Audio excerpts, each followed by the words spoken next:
राजस्थान एक बहुत important state होता है। अगर हम लोग स्टेट गवर्नमेंट कॉलेजेस की बात करते हैं, आपने इस बार जेई मेंस का एग्जाम दिया है, इसके बाद फर्दर अगर हम कॉलेज के अंदर एडमिशन लेने के लिए जाते हैं तो राजस्थान एक बहुत इंपॉर्टेंट होता है।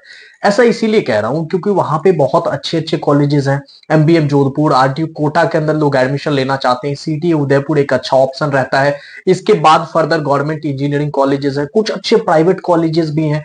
तो सभी चीजों के बारे में बात करेंगे। मैं ये भी बताऊंगा कि राजस्थान की पूरी काउंसलिंग प्रोसेस कैसे चलती है।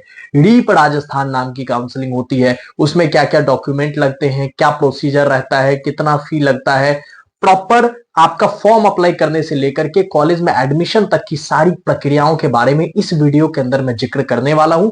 आप डिटेल में देखिए, इसके बाद आपको कोई भी डाउट रीप राजस्थानी रीप 2026 से रिलेटेड नहीं रहने वाला है।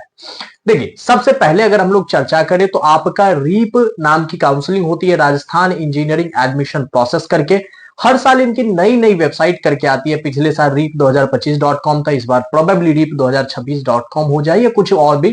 तो ऐसे करके एक वेबसाइट रहता है, वहां पे जाकर के आपको फॉर्म भरना रहता है। उस फॉर्म के अंदर आप अपनी जे मेंस के डिटेल्स को डालते हैं, आप अपनी कैटेगरी की डिटेल को डालते हैं, आप अपना होम स्टेट डालते हैं। सारी चीजों को डालने के बाद देखिए, अगर आप अदर स्टेट से आते हैं, अदर स्टेट मतलब आप अगर उत्तर प्रदेश, बिहार से, महाराष्ट्र से, दिल्ली से, तेलंगाना से, कहीं से भी आते हैं, तो आप यहां पे अपनी कैटेगरी का बेनिफिट नहीं ले सकते। मतलब कि आप अगर बिहार के हैं और राजस्थान में एडमिशन लेना चाहते हैं तो आप जनरल में ट्रीट किए जाएंगे, ऑब्वियस। अगर आप राजस्थान से हैं, फिर आपको यहां पे आपकी कैटेगरी का बेनिफिट, चाहे आप ईडब्ल्यूएस हैं, आप ओबीसी हैं, आप एससी हैं, एसटी हैं, आपको उसका बेनिफिट निश्चित रूप से मिलेगा यहां पर। लेकिन समझने वाली बात यह है कि आपके अगर ओबीसी हैं तो ओबीसी रैंक का यूज नहीं होता है एडमिशन में। ऐसा इसीलिए क्योंकि ओबीसी रैंक अब सेंट्रल में है। समझिए बात को। अगर आपकी ओबीसी रैंक 50,000 है तो मतलब यह है कि पूरे भारत में जितने ओबीसी के स्टूडेंट्स ने एग्जाम दिया है जेई का, उसमें आपका स्थान 50,000वें नंबर पे है। लेकिन राजस्थान में तो ऐसा नहीं है। तो होता क्या है कि राजस्थान के अंदर अलग से एक रैंक निकाली जाती है। आपका फॉर्म भरने की प्रक्रिया को समाप्त होने के बाद रीप रैंक निकलती है। ठीक है, राजस्थान इंजीनियरिंग एडमिशन प्रोसेस की एक अलग से रैंक आती है जिसको हम लोग रीप रैंक कहते हैं। और वो रीप रैंक, आपने अगर जनरल से अप्लाई किया तो आपकी जनरल रीप रैंक आएगी, ओबीसी तो ओबीसी रीप रैंक आएगी। ये सारी चीजें आने के बाद उसके बाद आपकी काउंसलिंग स्टार्ट होती है। अब काउंसलिंग में होता क्या सब है, ये बात मैं आपको समझाना चाहता हूं। काउंसलिंग एक बहुत ही वाइड टर्म है। इसको समझने के लिए आपको एक चीज समझना होगा कि आप कुछ कॉलेजेस चाहते हैं कि मुझे इस कॉलेज के अंदर एडमिशन मिल जाए, है ना, जिसमें एमबीएम जोधपुर, सीटीए उदयपुर, चाहे आप जेईसीआरसी जयपुर के अंदर एडमिशन लेना चाहते हैं, आप एसकेआईटी के अंदर लेना चाहते हैं, तो आपको करना यह होता है कि आपको चॉइसेस को भरने, वहां पे आप पोर्टल के ऊपर में जब आप लॉग इन करते हैं रीप की वेबसाइट के ऊपर में, आपको दिखेगा सारा कॉलेज एमबीएम जोधपुर है, सबसे बढ़िया से बढ़िया और सबसे खराब से खराब कॉलेज भी आपको वहां पे दिखेगा। आपको एक एक करके वहां पे लगाना होता है। जरूरी नहीं है कि आपकी बहुत कम रैंक आई है, आपकी मान लीजिए जेई मेंस के अंदर 7 लाख रैंक आ गई, फिर भी आप एमबीएम जोधपुर को पहले पे रख सकते हैं, उसमें कोई दिक्कत वाली बात नहीं है। तो लोग अपने हिसाब से उसको फिल करते हैं। एमबीएम में कंप्यूटर साइंस पहले पे डाल दिया, फिर एआईएमएल डाल दी, एआई डाटा साइंस डाल दिया, फिर आरटीयू का सीएसई डाल दिया। वो अपने हिसाब से लोग ऐसे ऐसे भरते हैं। मान लीजिए 25-30 चॉइसेस उन्होंने भर दी, उसके बाद उनका अलॉटमेंट होता है रीप रैंक के बेसिस पे। अब किसी की रीप रैंक 1 है और किसी की रीप रैंक 5 है, तो पहले एक वाले को जो है वहां पे ऑब्वियसली मिलेगा, और उसके बाद 5 तक आने तक अगर सीट खाली रही तो उसको भी जो है 5 वाले को भी मिलेगा। तो ऐसे करके अलॉटमेंट आपका होता है। और जब आपको कोई भी सीट मिल जाती है रीप के अंदर, फिर आपको जो है वहां पे फी पे करना होता है। कॉलेज के अंदर जाकर के आपको डॉक्यूमेंट्स वेरीफाई करवाने होते हैं और आपका एडमिशन हो गया। तो ये प्रोसीजर होता है। इसके बाद भी फर्दर फिजिकल काउंसलिंग होती है। फिजिकल काउंसलिंग कैसे होती है कि देखिए, 2 राउंड का ये काउंसलिंग होता है, 2-3 राउंड का। प्रोबेबली हर कैटेगरी के लिए अलग अलग राउंड्स होते हैं। पहला राउंड जो होता है वो पीडब्ल्यूडी वालों के लिए होता है और आउटसाइड वालों के लिए होता है। सेकंड राउंड रीप राजस्थान के जो होम स्टेट वाले हैं उनके लिए होता है। तो ऐसे करके टोटल 3-4 राउंड यहां पे होते हैं।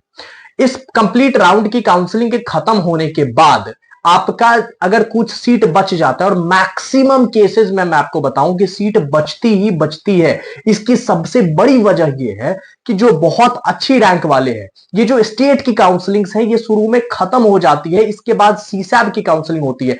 अब किसी ने 20,000 रैंक पे एमबीएम जोधपुर ले लिया, ऐसे लड़के होते हैं 20,000 पे, 25,000 पे, 30,000 पे भी एमबीएम जोधपुर में कंप्यूटर साइंस ले लिया। अब सीसैब के अंदर उसने अगर गलती से पार्टिसिपेट कर लिया तो उसको एक अच्छी एनआईटी मिल जाएगी और फिर वो एनआईटी में चला जाएगा। तो ये जो सीट खाली हुई ये फिजिकल काउंसलिंग के अंदर जाएगी, जिसमें आपको राजस्थान के अंदर उस कॉलेज के अंदर खुद जाकर के प्रेजेंट होना पड़ेगा। वहां पे ऑडिटोरियम में आपको बिठाते हैं, सारी के सारी सीट जो है वहां पे डिस्प्ले करते हैं, कितनी सीट कौन से ब्रांच के अंदर खाली है, और एक एक करके जिसकी अच्छी रैंक है उस ऑडिटोरियम में बैठे लड़कों में उसको बुलाते हैं, फिर उससे अगला, फिर उससे अगला, ऐसे करके लड़कों को बुलाते हैं और उनकी मनपसंद ब्रांच जो है उसमें अगर सीट खाली है तो आपको मिल जाती है। ऐसे करके पूरा प्रोसीजर रहता है।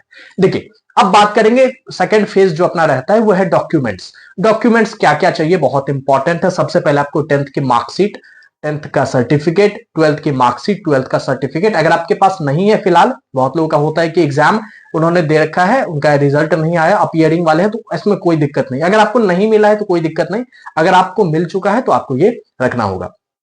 इसके बाद आपका जेईई मेंस का स्कोर कार्ड लगता है, आपका जेईई मेंस का एडमिट कार्ड लगता है। इसके बाद जेईई मेंस का एडमिट कार्ड कोई भी ले जाइए, पहला दूसरा, कोई दिक्कत वाली बात नहीं है, ऐसा मैंडेटरी नहीं है, मेन स्कोर कार्ड आपके पास होना चाहिए। इसके बाद आपकी अगर कोई कैटेगरी लगती है तो कैटेगरी सर्टिफिकेट, चाहे ओबीसी हो, एससी हो, एसटी हो, ईडब्ल्यूएस हो, वो आपका लगेगा। उसके बाद आपका इनकम सर्टिफिकेट। ये दो चीजें जो मैं बता रहा हूं ये सिर्फ राजस्थान के जो स्टूडेंट है उनके लिए बता रहा हूं। साथ ही डोमिसाइल सर्टिफिकेट, क्या आप राजस्थान के हैं, उसका डोमिसाइल, ये 3 आपके लिए है। इसके अलावा आपके पास क्या रहता है, आपने अगर गैप लिया है 12th के बाद, कई लोग ड्रॉप लेते हैं और ड्रॉप ईयर में एग्जाम देते हैं, तो आपका गैप ईयर सर्टिफिकेट बनता है। वो सिंपल एक एफिडेविट होता है, वो आप कहीं भी कोर्ट के अंदर जाएंगे, कोई भी वकील बैठा रहेगा वो आपको बनवा देगा। मेडिकल सर्टिफिकेट आपका वहां लगेगा, किसी भी हॉस्पिटल के अंदर जाकर के आप मेडिकली फिट है वो आपका सर्टिफिकेट लगेगा। इतनी सारी चीजें लगती है और इसके बाद आपका जो है फाइनल एडमिशन हो जाता है। ये सारी चीजें जो मैंने बताई ये रफली जो नीचे की 3-4 मैंने बताई, गैप ईयर हो गया, एफिडेविट हो गया, ये सारी चीजें आपको फाइनल एडमिशन के टाइम पे देनी होगी। बाकी ऊपर के 5 document 10th 12th JEE mains और आपके डोमिसाइल, कैटेगरी और इनकम, ये सारे आपको फॉर्म भरने के टाइम में भी जरूरत होंगी, तो अभी से इसको जो है बनवा के रख लें। ये डॉक्यूमेंट की बात मैंने मोटा मोटी कर दिया, और अगर आपको कोई डाउट हो तो इसके बारे में आप कमेंट्स के अंदर पूछ सकते हैं। हो सकता है कुछ डॉक्यूमेंट मैं मिस भी कर रहा हूं, ठीक है, लेकिन वो आप पूछिएगा, मैं आपको बता दूंगा। इसके बाद अगर मैं बताऊं, देखिए आपका फाइनल एडमिशन हो जाता है और उसके बाद राजस्थान के अंदर एक बहुत इंपॉर्टेंट चीज है, बहुत बढ़िया चीज मैं समझता हूं कि आप फर्स्ट ईयर के अंदर अगर आप बहुत अच्छा परफॉर्म करते हैं तो सेकेंड ईयर के अंदर आप अपनी ब्रांच को अपग्रेड भी करवा सकते हैं। ये फैसिलिटी सिर्फ राजस्थान के अंदर एज ऑफ नाउ मैं देखता हूं और वो जो है यहां पे रहता है। कुछ कॉलेजेस के नाम मैं बताता हूं। कॉलेजेस के अंदर आपके पास एमबीएम जोधपुर रहता है, सीटीए उदयपुर रहता है, आरटीयू कोटा, ये 3 अच्छे गवर्नमेंट कॉलेजेस हैं। इसके अलावा जीईसी अजमेर है, बीकानेर है, झालावाड़, अलग अलग जिलों के अंदर भी गवर्नमेंट इंजीनियरिंग कॉलेजेस है, उनके अंदर भी लोग एडमिशन लेते हैं। प्राइवेट की बात करूं तो जेईसीआरसी जयपुर रहता है, एसकेआईटी जयपुर रहता है, पूर्णिमा इंजीनियरिंग कॉलेज है, आर्या इंजीनियरिंग कॉलेज, ये सारे अच्छे अच्छे कुछ कॉलेजेस रहते हैं।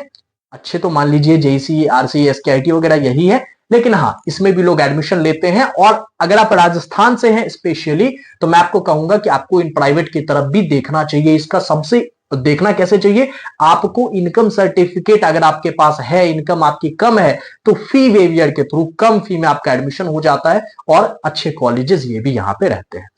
तो फाइनली रीप राजस्थान के बारे में मैंने इतनी जानकारी दी। कई बार लोग मेरे से कट ऑफ के बारे में पूछते हैं, तो मैं आपको एक चीज बताना चाहता हूं कि राजस्थान के अंदर कोई भी कट ऑफ ऑफिशियली रिलीज नहीं की जाती है।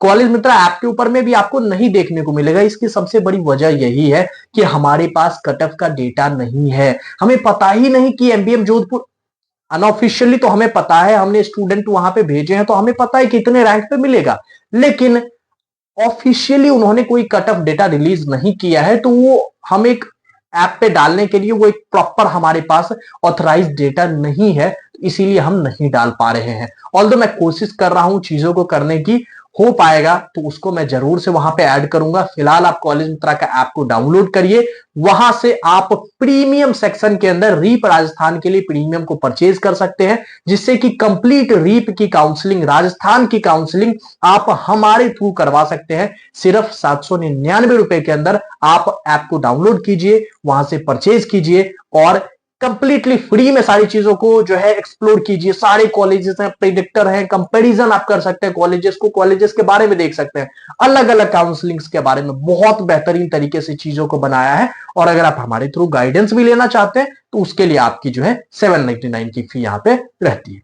इस वीडियो को अपने सभी दोस्तों तक शेयर कीजिए और रीप राजस्थान के बारे में कंप्लीट जानकारी आपको मैंने यहां पे शेयर की। बाकी और भी वीडियोस आती रहेंगी चैनल पे, चैनल को सब्सक्राइब करिए, फ्रेंड्स के साथ शेयर करिए और ऐप को डाउनलोड कीजिए। Thank you very much.